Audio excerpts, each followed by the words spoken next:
A San Francisco woman back behind bars for repeatedly stealing, even after she was released on zero bail, for 120 shoplifting incidents. That's unbelievable. Joining us now to react, Jessica Millan Patterson, chairwoman of the California Republican Party. Jessica, thank you so much for being here. Why did it take 120 alleged shoplifting incidents before the liberal DA actually pushed for no bail? Well, you see these policies here that California Democrats have championed have been the result. We saw $40,000 worth of crime in one store from this woman. And we've seen here in California, even if you didn't know the city, you would have known that that was coming from California because these policies have affected the way that we are living life here now. Okay, but Jessica, we actually have to give, I guess, Chesa Boudin some measure of credit because he ultimately did push for bail, at number 120, yet a judge released her. Why would a judge do that?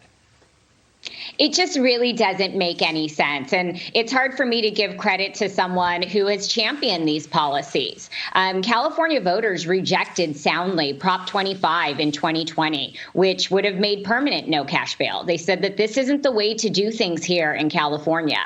But liberal DAs across our state are continuing these policies. And Mr. Boudin, who is now facing a recall, understands that being the party of crime and chaos is not the way to go. Californians are looking for some more law and order. We just saw in Los Angeles, the sheriff had released stats comparing to 2019.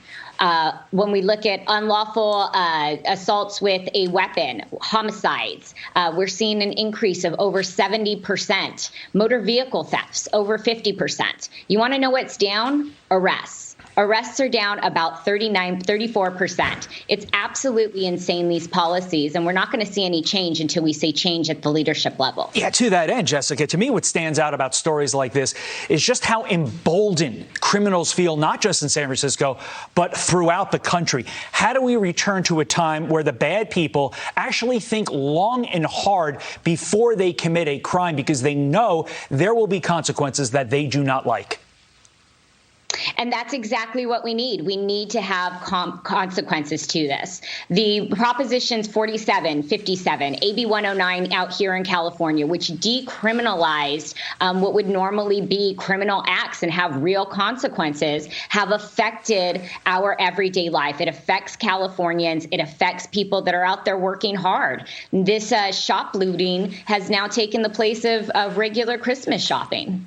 Jessica, you are the chairwoman of the California Republican Party. Looking ahead to future elections, mainly the midterms in 2022, but local elections in the coming years, not just next year, but coming years. How do Republicans make the case that the only way to bring California and other liberal jurisdictions back is to vote Republican?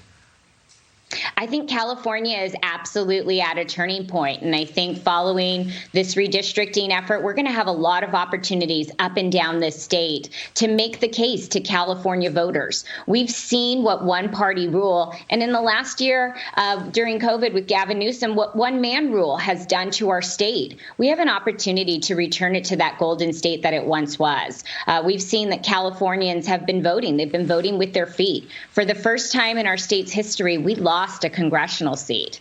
California is an amazing place, but California Democrats have ruined it for many. I know it sounds crass, but I think the fact that this crime wave is starting to hit, let's call it what it is, the rich areas of California specifically. You saw it in Beverly Hills. You saw it in the Pacific Palisades of all places. I think that could lead to change, but we will see. Jessica Millan Patterson, we appreciate your time this morning. Thank you so very much. Thanks for having me, Todd. Carly.